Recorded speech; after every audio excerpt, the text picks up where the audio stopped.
இல்லாததாகின் அறிவிப்பது அளவற்ற அருளாளனும் நிகரற்ற அன்புடையனுமாகிய எல்லாம் அல்ல அல்லாஹ் சுப்ஹானஹு வ தஆலாவை போற்றுகின்றவனாக சாந்தியும் சமாதானமும் சர்தாரே நபினா முஹம்மது நபி ஸல்லல்லாஹு அலைஹி வஸல்லம் அவர்கள் மீது அவர்களுடைய பரிசுத்தமான குடும்பத்தார்கள் அவர்களை பின்பற்றி வாழ்ந்த சஹாபா பெருமக்கள் தாபீன்கள் தபஅத் தாபீன்கள் மார்க்க பெரியார்கள் ஷேக்குமார்கள் நல்லவர்கள் நாதார்கள் சொல்றார்கள் சாலிஹீன்கள் தகீர்கள் குறிப்பாக உலகின் கடைசி முஸ்லிம் வரை அல்லாஹ் ஜல்ல ஷானஹு வ தஆலாவின் கருணை மழை பெற்றால் பொழியட்டுமாக என்று பிரார்த்தனை செய்தவனாக ஆரம்பித்தேன்.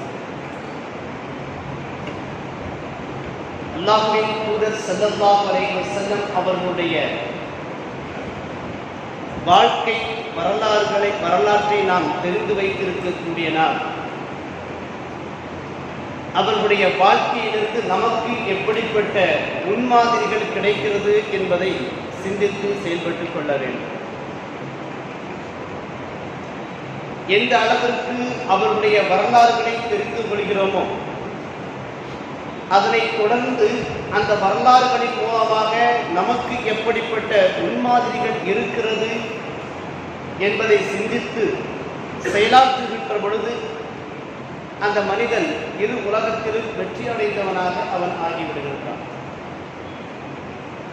அல் குர்ஆனில் கூறப்படக்கூடிய முந்தைய சமுதாயத்தார்களுடைய வரலாறுகள் அனைத்தும் நமக்கு சொல்லக்கூடிய மிக முக்கியமான படிப்பினைகள் இதுதான்.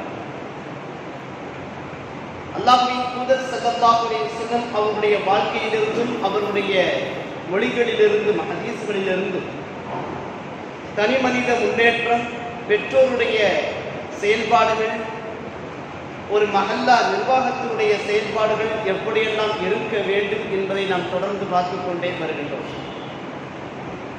அந்த வகையில் கடந்த வாரத்திற்குரிய வசனத்தை நாம் இந்த வாரத்திலும் நாம் கவனத்தில் கொள்கிறோம். மேலதிகமாக ஒரு மஹல்லா நிர்வாகம் எப்படி இருக்க வேண்டும் என்கின்ற சில ஆலோசனைகளையும் அடிப்படை ஆலோசனைகளையும் நாம் சொல்வதற்கு இருக்கின்றோம். ஹதீஸ்களுடைய அடிப்படையில் சொல்கின்றோம். அல்லாஹ் ஜல்ல ஷானஹு வ தஆலா சூரத் யாசின் 36வது அத்தியாயத்தில் 12வது வசனத்தில் குறிப்பிட்டது போல இன்னா நஹ்னு நுஹ்யில் மௌதா வ நக்துபு மா கத்தமு வ ஆசாரஹும் ஸதகல்லாஹுல் அலியுல் அஸீம் என்பதாக அல்லாஹ் தஆலா சுட்டிக்காட்டுகிறார். மரணித்துவிட்ட ஒவ்வொரு உயிரினத்தையும் நாமே உயிர்ப்பிக்கிறோம், மரணித்துவிட்ட ஒவ்வொரு படைப்பினத்தையும் நாமே உயிர்ப்பிக்கிறோம் என்கிறார்.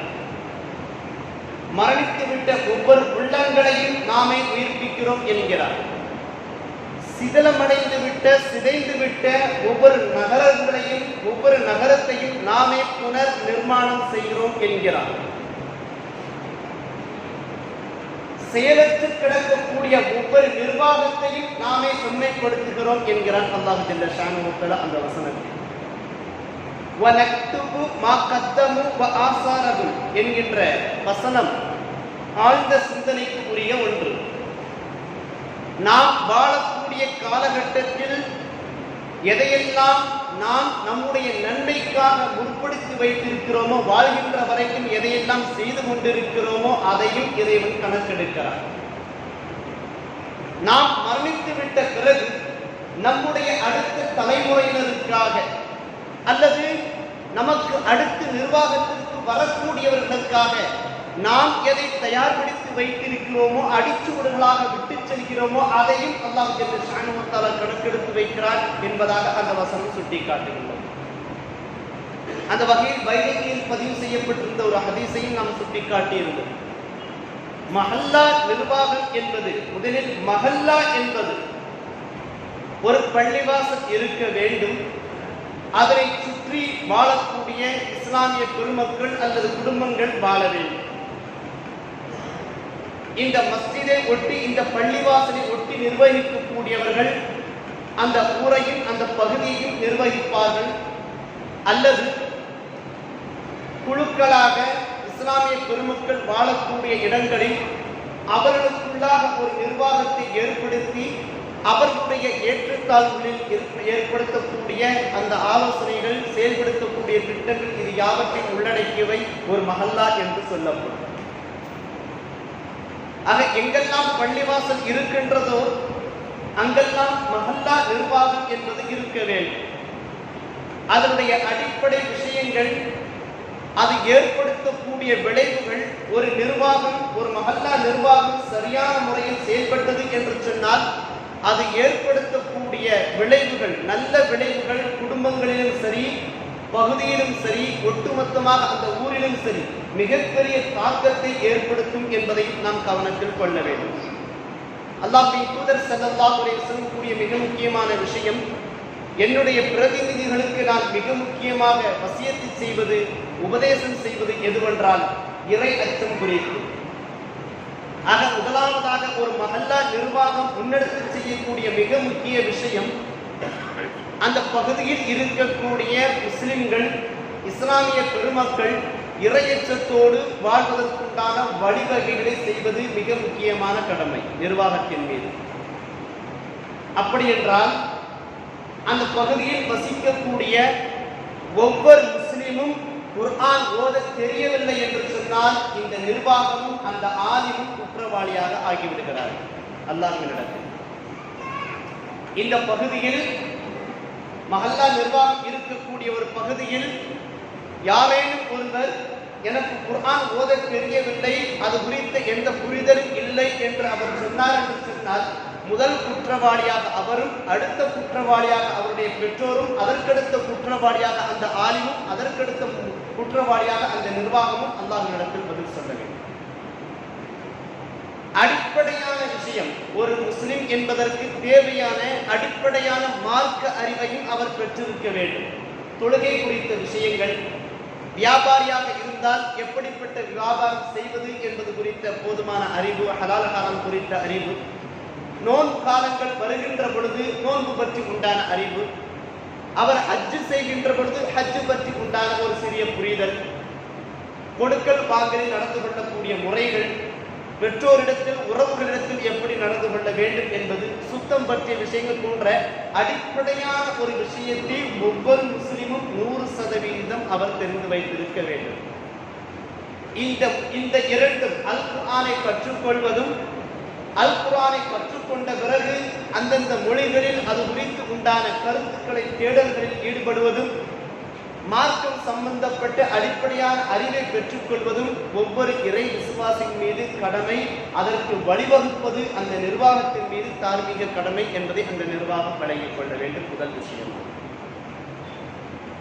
இரண்டாவது விஷயம், ஏற்கனவே கடந்த வாரத்தில் பல விஷயங்களை சுட்டிக்காட்டி இருக்கிறோம். ஹதீஸ்களின் அடிப்படையில் இதை நாம் சுட்டிக்காட்டுகிறோம். திருமண வயதை அடைந்துவிட்ட ஆணாக இருந்தாலும் சரி, பெண்ணாக இருந்தாலும் சரி, திருமணம் என்று வருகின்ற பொழுது, பேச்சு எடுக்கின்ற பொழுதோ அல்லது பேசி முடித்து விட்ட பிறகோ கண்டிப்பாக என்ஓசி வாங்குவதற்காக அந்த மஹல்லாவை கண்டிப்பாக அணுகித்தான் ஆக வேண்டும், அந்த குடும்பத்தினர்கள் யாராக இருந்தார். அப்படி அணுகுகின்ற பொழுது நிர்வாகத்தில் இருக்கக்கூடியவர்கள் சரி, அந்த இமாமோடு சேர்ந்து அந்த மணமகனாக இருந்தால் மணமகளிடத்தில் எப்படி நடந்து கொள்ள வேண்டும், மணப்பெண்ணாக இருந்தால் அதற்குண்டான ஆலிமாக்களை தயார் செய்து வைத்துக் கொண்டு மணமகனிடத்தில் எப்படி நடந்து கொள்ள வேண்டும், ஆண் பெண்ணினுடைய குடும்பத்தாரிடத்தில் எப்படி நடந்து கொள்ள வேண்டும், பெண் ஆணினுடைய குடும்பத்தாரிடத்தில் எப்படி நடந்து கொள்ள வேண்டும், உறவுகளிடத்தில் எப்படி நடந்து கொள்ள வேண்டும், திருமணத்தினுடைய அவசியம் என்ன, எதற்காக திருமணம் முடிக்கப்படுகிறது, வாழ்க்கையினுடைய தாற்பயம் என்ன, எப்படி இணக்கத்தோடு எல்லா பிரச்சனைகளிலும் எப்படி இணக்கமாக வாழ வேண்டும் போன்ற ஒரு கவுன்சிலிங்கை ஒவ்வொரு மணமகனுக்கும் மணமகளுக்கும் வழங்க வேண்டியது அந்த மஹல்லாவினுடைய தார்மீக கடமை. முன்மாதிரியான மஹல்லாவாக இருப்பதற்குண்டான அடிப்படையான விஷயம் இது. இது ஒவ்வொரு முறையும் ஏற்படுத்துகின்ற பொழுது ஒரு நல்லதொரு விளைவை ஏற்படுத்தும்.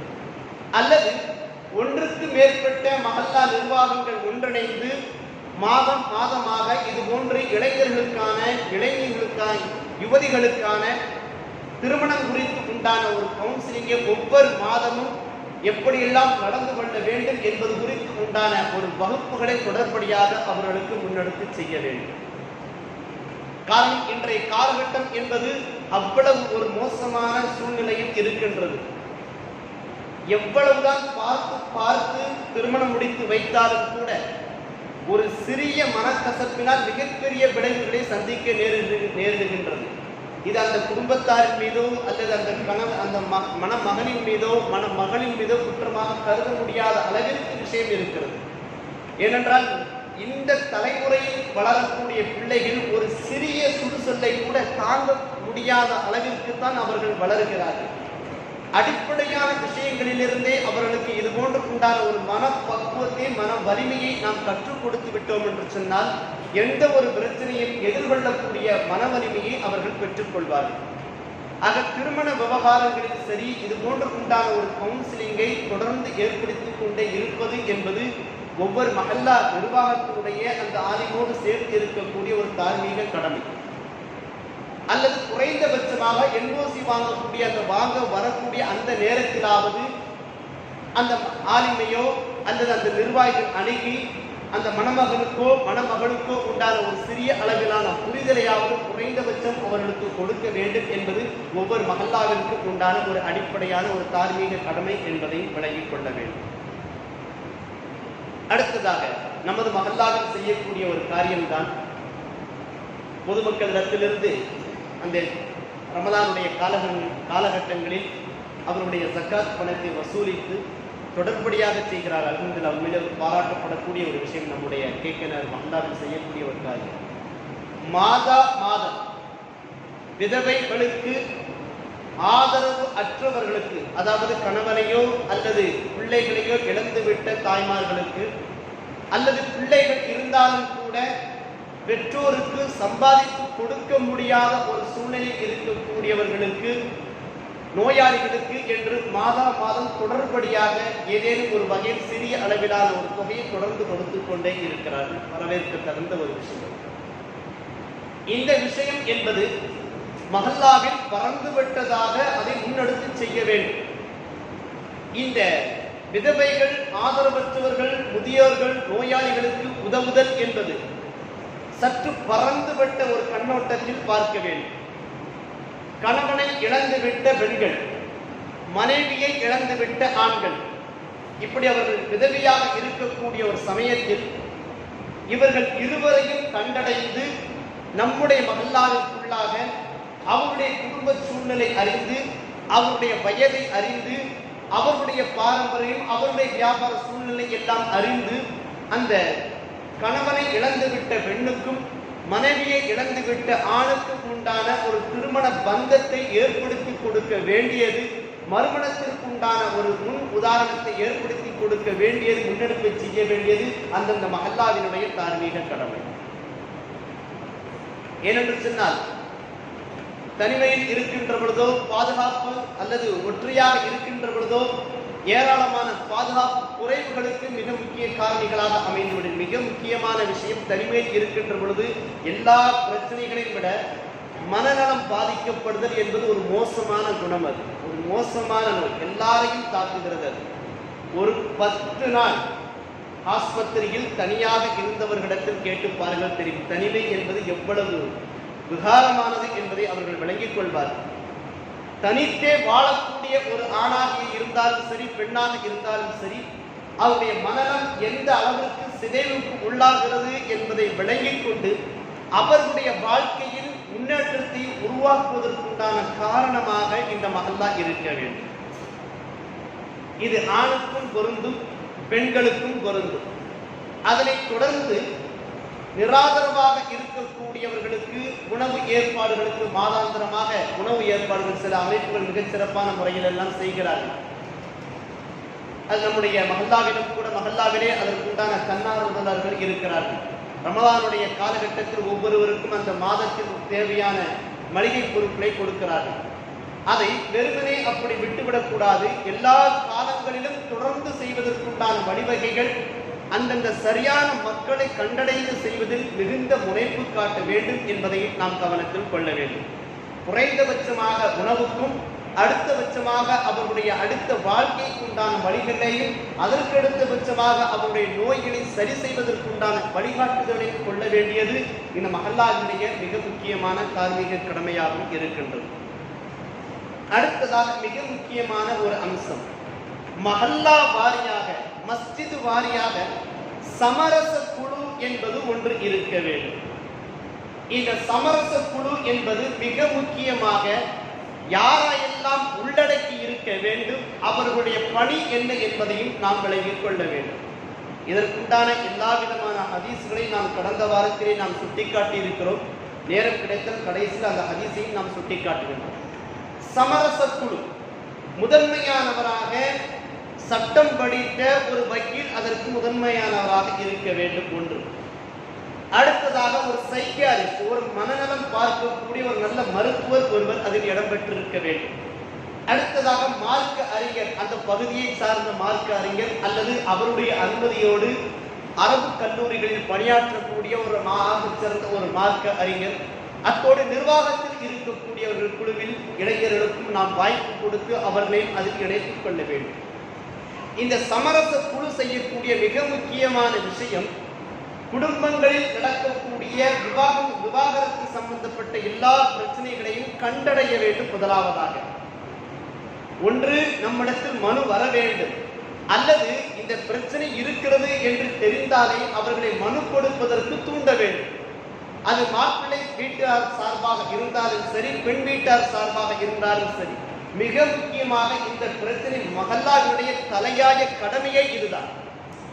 எப்பொழுது இதை நீங்கள் தவிர்க்கிறீர்களோ, நாளை பின்னே நமக்கு பிரச்சனை வரும் என்று எப்பொழுது ஒரு மஹல்லா ஒதுங்குகின்றதோ, உடனடியாக அந்த பிரச்சனை கோர்ட்டுக்கு செல்கிறது, காவல் நிலையங்களுக்கு செல்கிறது. ஏதாவது ஒரு வகையில் மஹல்லாவில் இருக்கக்கூடிய சில நிர்வாகிகளுடைய நெருக்குதலின் காரணத்தினால் பல கேசுகள் கோர்ட்டுக்கும் காவல் நிலையங்களுக்கும் செல்வதை தவிர்க்க முடியும். இந்த சமரச குழுவில் ஒரு வக்கீல் இருக்கின்ற பொழுது, சட்டம் படித்தவர் இருக்கின்ற பொழுது, ஒரு மனநலம் பயின்ற ஒரு மருத்துவர் இருக்கின்ற பொழுது, ஒரு மார்க்கம் பயின்ற ஒரு மார்க்க அறிஞர் இருக்கின்ற பொழுது, அந்த பிரச்சனை என்ன என்பதை அவர்கள் முதலாவதாக விளங்கிக் கொள்ள வேண்டும். அவர்களை பேச வைத்து நாம் கேட்க வேண்டும். கேட்ட பிறகு இருவருடைய பிரச்சனை என்ன என்பதை விளங்கி வைத்துக் கொண்டு அந்த மணமகனையோ மணமகனை கணவன் மனையை பேச வைத்து அவர்களுக்குள்ளான பிரச்சனைகளை அந்த இடத்திலேயே முடித்துக் கொடுக்க வேண்டும். மஹல்லா நிர்வாகம் எடுக்கக்கூடிய ஆகச்சிறந்த விஷயம் இது. அல்லாஹ்வின் தூதர் ஸல்லல்லாஹு அலைஹி வஸல்லம் ஒரு முறை தொழுகைக்கு தாமதமாக வந்திருக்கிறார். திருமிதி ஷரீஃபில் பதிவு செய்யப்படக்கூடிய ஆதாரபூர்வமான காரணம் கேட்ட பொழுது அதுவரைக்கும் சஃபில் எல்லாரும் காத்துக்கொண்டே இருந்திருக்கிறார்கள். நபி ஸல்லல்லாஹு அலைஹி வஸல்லம் தொழுகைக்கு வரவில்லையே, இமாமாக வரவில்லையே, தாமதமாகிட்டே இருக்கிறேன். என்னவென்று தொழுகை முடித்த பிறகு காரணம் கேட்ட பிறகு குடும்பத்தில் நடந்த ஒரு பிரச்சனை தீர்த்து வைக்க சென்றிருந்தோம் என்பதாக அல்லாஹ்வின் தூதர் ஸல்லல்லாஹு அலைஹி வஸல்லம் சொன்னார். எவ்வளவு பெரிய விஷயம் என்பதை அந்த மஹல்லா நிர்வாகம் இதை உணர வேண்டும். நமக்கு எதற்கு பிரச்சனை, நாளைக்குமே நாம் ஏதாவது பதில் சொல்லி ஆக வேண்டும் என்பதை யோசிக்கவே கூடாது. அப்படி யோசிக்கிறவர்கள் நிர்வாகத்துக்கு வரவே கூடாது. மிக முக்கியமான விஷயம், துணிந்து இறங்கிவிட வேண்டும். அதற்காகத்தான் சட்டம் படித்த வக்கீலையும் வைத்திருக்கிறோம், மனநல மருத்துவரையும் வைத்திருக்கிறோம், மார்க்கம் குறித்து ஏதேனும் பிரச்சனை என்று சொன்னால் அந்த மார்க்க அறிஞரையும் வைத்திருக்கிறோம். நிர்வாகி இணைந்து அனைவருமாக இணைந்து ஒரு கலந்து பேசி ஒரு நடுநிலையோடு இருக்கின்ற பொழுது அந்த விஷயத்திற்கு ஒரு தீர்வு காண முடியும்.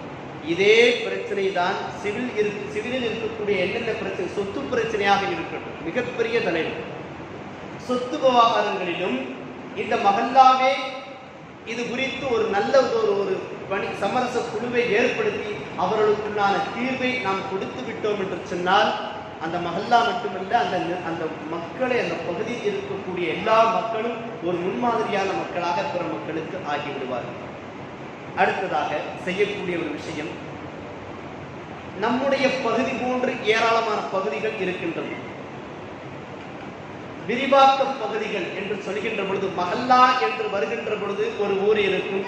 பாரம்பரியமாக முஸ்லிம்கள் இருப்பார்கள், எல்லா மக்களும் இருப்பார்கள்.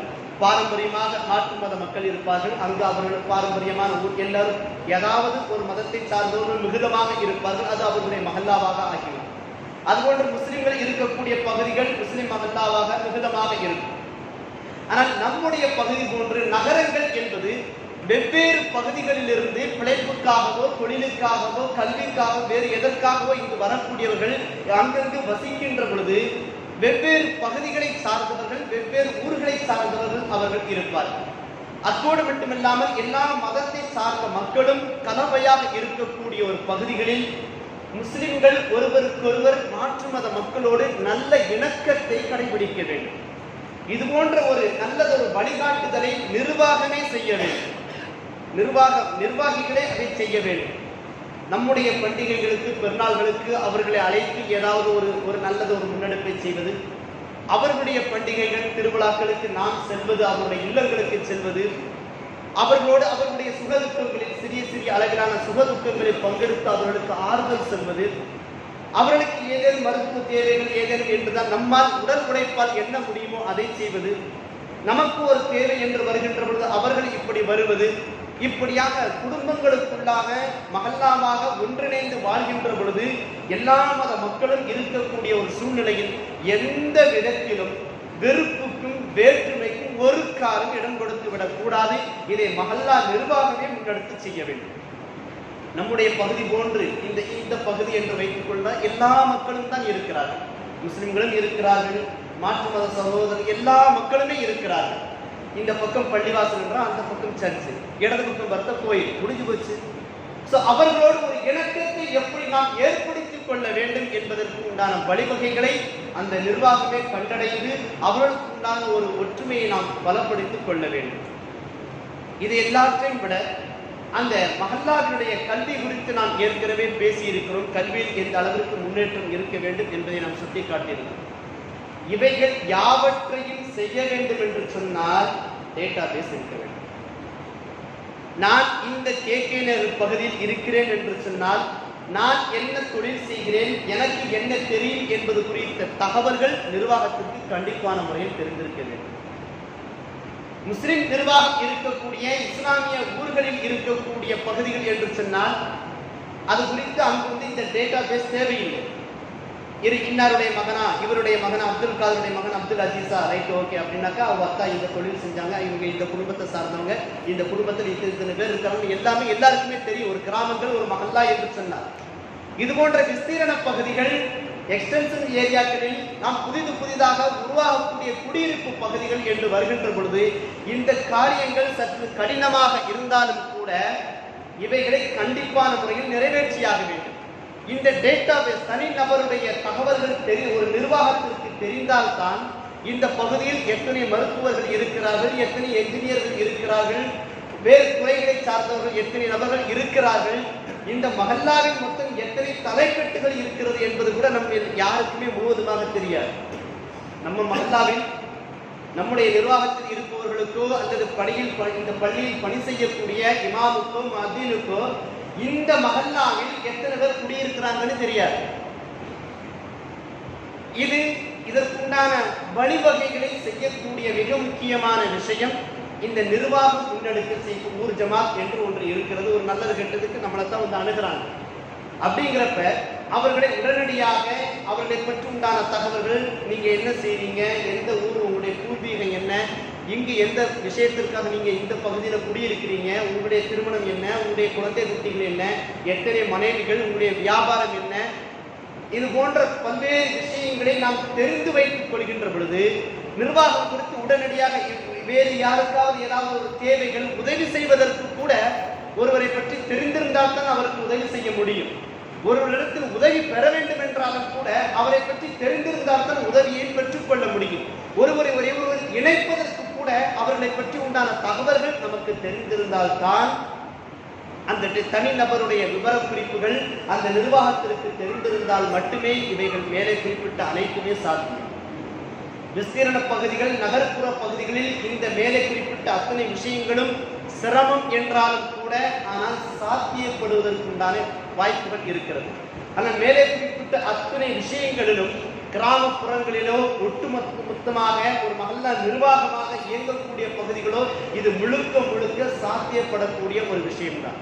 அல்லாஹ்வின் தூதர் ஸல்லல்லாஹு அலைஹி வஸல்லம் கூறிய ஹதீஸுடைய கருத்தை நான் சுட்டிக்காட்டுகிறேன். பைஹக்கியில் பதிவு செய்யப்படுகின்றது. அல்லாஹ்வின் தூதர் ஸல்லல்லாஹு அலைஹி வஸல்லம் சொல்கிறார்கள், பிரதிநிதிகளாக வரக்கூடியவர்களுக்கு நான் உபதேசம் செய்கிறேன், இறையச்சம் உள்ளவர்களாக இருக்க வேண்டும், முஸ்லிம்களுடைய ஒற்றுமை அங்கு மிக முக்கியமானதாக இருக்க வேண்டும், பெரியவர்களுக்கு கண்ணியம் செலுத்த வேண்டும், சிறியவர்கள் மீது இரக்கம் கொள்ள வேண்டும், துறை சார்ந்த வல்லுநர்களை கண்ணியம் செய்ய வேண்டும், அதே சமயத்தில் எவரையும் இழிவாக்க மார்க்கத்தை விட்டு வெளியேறச் செல்லக்கூடிய அளவிற்கு அவர்களை நாம் கஷ்டம் கொடுக்க கூடாது.